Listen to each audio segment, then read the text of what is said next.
जैसा कि आप लोग देख रहे हैं 2-3 दिन से एक वीडियो वायरल हो रहा है जिसमें सिख कम्युनिटी कह रही है कि हमारी 2 बच्चियां दनमीत और मनमीत मिसिंग हैं।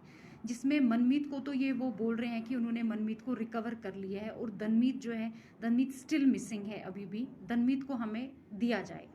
और उनकी जो स्टेटमेंट हुई है वो गन पॉइंट पे हुई है, बल्कि ऐसा कुछ भी नहीं है। दनमीत मैं हूँ। मेरा मसला आज का नहीं है। मैं 2012 में कन्वर्टेड हुई हूँ। 2014 में मेरे निकाह हुए हैं मेरे बैचमेट मुजफ्फर के साथ, जो मेरी और उसकी रजामंदी से हुए हैं। उसके बाद 6 जून 2021 में अपने घर से निकली। मैंने अपने घर में कॉल भी किया कि मैं अपनी मर्जी से निकली हूँ, मुझे ढूंढना नहीं।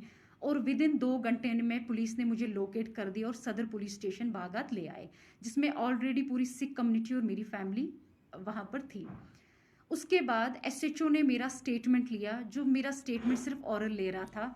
मैंने उसको ये बोला, आप मेरा स्टेटमेंट रिटन कीजिए, आप जो मैं बोल रही हूँ आप रिटन कीजिए। मैं उनको ये बता रही थी 2012 में मैं कन्वर्टेड हुई हूँ, 2014 में मेरे निकाह हुए हैं, मेरे डॉक्यूमेंट्स हाई कोर्ट के हैं, आप एक बार डॉक्यूमेंट्स चेक कीजिए मेरे। और इतना सब कुछ सुन के भी लड़के को लॉकअप में डाला गया था, उसके ऊपर एक्ट्स और चार्जेस लगा दिए गए थे। मैं उनको बार बार बोल रही थी कि मेरा 2012 में कन्वर्टेड हूँ। मैं 29 ईयर ओल्ड गर्ल हूँ। मैं एक छोटी बच्ची आपने पकड़ के नहीं लाई कि आप मुझे मेरी फैमिली की ओर हैंड ओवर कर रहे हो।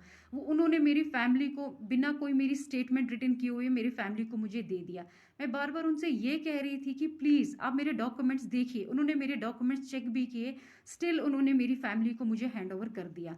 और उसके बाद ही नेक्स्ट डे 7th को मेरी फैमिली मुझे यहाँ से जम्मू ले गई। और जम्मू जाते ही क्या हुआ, जम्मू जाते ही वो लोग मुझे पंजाब ले गए। पंजाब में मेरे को अलग अलग फेडरेशंस मिलने आ रहे थे। वो मेरे को ब्रेन वॉश कर रहे थे। वो वहाँ पर मेरे को ये समझा रहे थे कि आप जो स्टेटमेंट है वो अगेंस्ट देना, लड़के के फेवर में नहीं देना। मैं वहाँ पर भी सबको यही बोल रही थी कि लड़के ने मेरे को कोई किडनैप नहीं किया है, मैं अपनी मर्जी से आई हुई हूँ। हमारे पास हाई कोर्ट के डॉक्यूमेंट्स है, आप वो देख सकते हो। लड़के के ऊपर जो भी एक्ट्स लगे हैं वो बेसलेस हैं, फॉल्स हैं, क्योंकि ये सब मेरी रजामंदी से हुआ है। हमारे जो डॉक्यूमेंट्स है वो हाई कोर्ट के डॉक्यूमेंट्स हैं। इतना सुनने के बाद भी उन्होंने मुझे कहा नहीं, ऐसा नहीं हो सकता है, हम आपको उनके पास वापस नहीं भेज सकते हैं। मैं उनको बार बार कहती थी आपने कोई 16 साल की बच्ची पकड़ के नहीं लाई है, मैं एक मैच्योर गर्ल हूँ और मैं एक एडुकेटेड गर्ल हूँ। इतना सुनने के बाद भी वो मुझे यही थ्रेटनिंग दे रहे थे कि अगर आपने ऐसा स्टेटमेंट वहां पर दे दिया जो स्टेटमेंट लड़के के फेवर में होगा, तो हमारे शूटर्स वहां पर बाहर आपका वेट कर रहे होंगे, आपको निकलते ही शूट कर दिया जाएगा, या तो वैसा नहीं अगर हम करेंगे एसिड अटैक तो आप पे हो जाएगा, या हम उनकी फैमिली पे एसिड अटैक कर देंगे। वो मुझे थ्रेटनिंग सीधे दे रहे थे मेरे फेस पे। उसके बावजूद भी मैंने उनको कोई वीडियो नहीं दिया। वो मुझे कह रहे थे आप हमें अपना वीडियो दीजिए, वो वीडियो हम कश्मीर में दे देंगे, कश्मीर का जज उस वीडियो पे अपनी जजमेंट दे देगा। लेकिन मैं उनको कह रही थी ठीक है, वीडियो तो मैं नहीं दूंगी। अगर मैं स्टेटमेंट दूंगी, मैं जज के सामने स्टेटमेंट दूंगी, मैं वहां पर ही दूंगी, क्योंकि सब मेरी रजामंदी से हुआ है। मैं किसी बेगुनाह को नहीं फंसा सकती, क्योंकि ये सब कुछ मेरी रजामंदी से हुआ है। जब मैं घर से निकली मैंने घर में कॉल भी किया कि मैं किडनैपिंग विडनैपिंग नहीं है, आप लोग मुझे ढूंढना नहीं, मैं अपनी मर्जी से निकली हुई हूँ। और उसके बाद भी उन लोगों ने मेरी बात नहीं सुनी। तो हम जम्मू आ गए, क्योंकि उनका जो प्लान था, जो उनका नेक्स्ट प्रोपागंडा वहां पर ये था कि लड़की को गोल्डन टेम्पल से बाहर निकालो। लड़की जैसे ही बाहर निकलती है हम इस पे कोई अटैक कर देंगे। मे बी वो कुछ भी हो सकता था, वो एक्सीडेंट भी हो सकता था, वो शूट भी हो सकता था।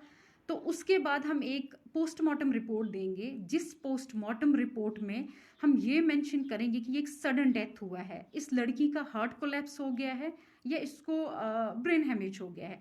हम जो भी करेंगे हम बिल्कुल साफ सुथरा करेंगे। हम इसको ये बता देंगे इस पे सिर्फ इसका एक सडन डेथ हुआ है, आप लोगों को कोई कभी किसी चीज़ में नहीं पकड़ सकता है। और ये चीज़ मैंने सुन ली थी। मैंने अपनी फैमिली को मॉर्निंग में इंसिस्ट किया हम यहाँ पर नहीं रहेंगे, चाहे कुछ भी हो जाए, मैं यहाँ सुसाइड कर लूँगी, हम यहाँ से निकल जाएंगे। हम यहाँ से निकलते हैं, ठीक है, जैसा आप बोलोगे जम्मू में मैं आपको ये स्टेटमेंट दे दूंगी, बट मैं पंजाब में ये स्टेटमेंट कभी भी नहीं दूंगी। और उसके बाद हम लोग जम्मू आ गए। जम्मू आते ही जैसे हम एक दिन रुके, नेक्स्ट मैं अपनी फैमिली के साथ 6 जून से लेके 25 जून तक थी। 25 जून को मॉर्निंग में मेरे फैमिली में कॉल आया कि हम कश्मीर पुलिस से हैं, हम गेट के बाहर हैं, आप आइए। तो मेरी फैमिली में 2 बंदे बाहर गए, वो उनसे मिले। वहाँ पर जम्मू जानीपुर की पुलिस भी थी, ये नहीं था कि वहाँ पर खाली कश्मीर पुलिस थी, वहाँ हमारे घर के साथ ही एक पुलिस स्टेशन है, उनकी पुलिस भी वहाँ पर थी। उसके बाद वो मेरे रूम में आए, उन्होंने मुझे बोला मैडम चलिए, हमारे पास हाई कोर्ट के ऑर्डर्स हैं। वो ऑर्डर हमने देखे और सीधे पहले मुझे जानीपुर पुलिस स्टेशन में ले गए। जानीपुर पुलिस स्टेशन के बाद उन्होंने मुझे जानीपुर एसएचओ ने मुझे हैंड ओवर किया कश्मीर पुलिस के हवाले। और उन्होंने को बोला, जब सब उन्होंने हाई कोर्ट के ऑर्डर्स देखे, हाई कोर्ट के डायरेक्शंस देखे, तो उन्होंने बोला आप लड़की ले जा सकते हैं। और उसके बाद ही हम आगे हम यहाँ पर पहुँचे, मुझे वुमेन्स पुलिस स्टेशन में रखा गया। वहाँ पर मेरे को ना कोई मिलने आया, ना मैं किसी से मिलना ही चाहती थी। और नेक्स्ट डे ही मेरे को सदर पुलिस स्टेशन से पुलिस की गाड़ी आई जो मुझे कोर्ट ले गई। और आप सब एजुकेटेड हैं, मैं खुद भी एजुकेटेड हूँ, आपको पता है कोर्ट में कोई किसी को गन पॉइंट पे कभी उसकी स्टेटमेंट नहीं ले सकता। अगर ऐसी चीज़ें होने लगी फिर कोर्ट पे भी तो कभी हम यकीन नहीं कर सकते हैं ना, क्योंकि ये सब तो आपको पता ही है, कोर्ट पे कोई किसी को गन पॉइंट पे नहीं रख सकता है। और मेरे को जैसे जम्मू में लाया गया, मैं तो किसी से भी नहीं मिली, मेरे को तो वुमेन्स पुलिस स्टेशन में रखा गया। उसके बाद ही सुबह स्क्वाड आई, किसी को नहीं पता था कि मेरी हेयरिंग है, क्योंकि मेरी हेयरिंग ऑलरेडी 3 बार डिले हो गई थी, क्योंकि तीनों बार 6 से लेके 25 तक हम आउट ऑफ स्टेशन थे, हम जम्मू, हम पंजाब में थे। मेरी जो हेयरिंग है वो मिस होती गई। हाई कोर्ट के डायरेक्शन से मुझे यहाँ पर बुलाया गया, मुझे कोर्ट तक पहुँचाया गया। कोर्ट में जज साहिबा के सामने मैंने अपनी स्टेटमेंट दी, जिसमें मैंने उनको ये बताया है कि ये सब मेरी रजामंदी से हुआ है। मैं 2012 में कन्वर्टेड हूँ, 2014 में मेरे निकाह हुए हैं मेरे बैचमेट के साथ। उसके ऊपर जितने भी एक्ट्स एलिगेशंस हैं वो बेसलेस हैं, वो फॉल्स हैं। और उन्होंने मेरी स्टेटमेंट सारी रिटर्न रिकॉर्ड कर दी। तो आप सब भी ये जानते हैं कि अगर जज के सामने भी कोई किसी को गन पॉइंट पे रख सकता है तो हम तो किसी पे यकीन नहीं कर सकते हैं। आप सब तो जानते ही हैं ना, सबके फैमिली मेंबर्स, किसी का कोई कोर्ट में होगा, सब इसमें जानते हैं कि जज के सामने ये चीज़ें नहीं हो सकती हैं। अगर ये चीज़ होनी होती है तो पहले ही हो गई होती, फिर तो ये मुझे आराम से यहाँ पर ला सकते थे अगर मेरी स्टेटमेंट ऐसी होनी होती। और जज के सामने ऐसा कुछ भी नहीं होता है, ये आप सब वेल नोइंग और वेल अवेयर हैं। और मैं एक एजुकेटेड गर्ल हूँ, मेरे को पता है मेरे राइट्स क्या हैं क्या नहीं है। सो प्लीज़ आप इसको एक रिलीजन का मसला मत बनाइए, एक पॉलिटिकल इशू मत बनाइए, एक मिनॉरिटी किस्सा मत बनाइए, क्योंकि जो चीज़ अपनी रजामंदी से होती है इसको मिनॉरिटी में मत लाइए। क्योंकि मैं अपनी मर्जी से कन्वर्टेड हुई हूँ। और प्लीज़ मैं सबसे ये बोल रही हूँ कि ये 2 दिन और 3 दिन का मसला नहीं है, 2012 का मसला है। मेरे डॉक्यूमेंट्स पूरी सिख कम्युनिटी के पास हैं इस टाइम पर। मुझे समझ नहीं आ रहा है वो ये क्यों बोल रहे हैं गन पॉइंट पे रखा गया है। हम कोई छोटे बच्चे नहीं हैं, मैं कोई छोटी बच्ची नहीं हूँ, मैं 28 ईयर्स ओल्ड गर्ल हूँ। मेरे को कौन गन पॉइंट पे रख सकता है? ऐसा है कि ऐसा भी होने लगा, गन पॉइंट पे स्टेटमेंटें होने लगी, फिर तो मुझे लगता है हर एक स्टेटमेंट ऐसी होनी चाहिए। ऐसा कुछ भी नहीं है, मेरी हर स्टेटमेंट जो है वो मेरी रजामंदी से हुई है। मेरे को कोई दबाव किसी का नहीं था, किसी का भी मेरे को। इनफैक्ट अगर दबाव मुझे दिया गया वो मेरे को बाहर दिया गया कि अगर आप कश्मीर में आपने लड़के के फेवर में कोई भी स्टेटमेंट दी, हम आपको जिंदा नहीं रखेंगे, आप पे अटैक होने वाला है, उसकी फैमिली में होने वाला है, उसके ऊपर हो जाएगा। लड़के को हम कभी सेंट्रल जेल से नहीं निकलने देंगे। यहाँ पर तो वैसा मेरे को कोई थ्रेटनिंग नहीं था, मैंने तो फ्रीली अपनी सारी स्टेटमेंट यहाँ पर दी है।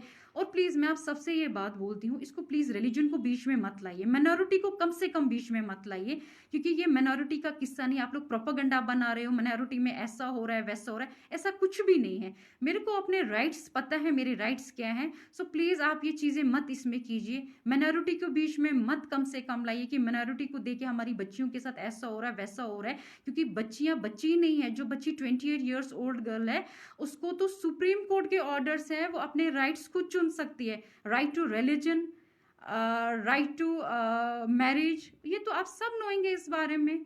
सो प्लीज़ रिलीजन के नाम पे ये दंगे फसाद मत करवाइए, ये डिमांड मत कीजिए वो मिसिंग है। मैं कोई मिसिंग नहीं हूँ, मैं जहाँ पर हूँ मैं अपनी मर्जी से हूँ और मैं बहुत खुश हूँ। सो प्लीज़ इसको रिलीजन का नाम और मिनॉरिटी का नाम मत बताइए। मैं कोई छोटी बच्ची नहीं हूँ जिसको बोल कर ये करके ये चीज़ कराई जाए। फिर तो मैं अपनी फैमिली के साथ पूरा 25 डेज थी, जिसमें उन लोगों ने मेरी 3 हेयरिंग्स मिस हुई हैं यहाँ पर।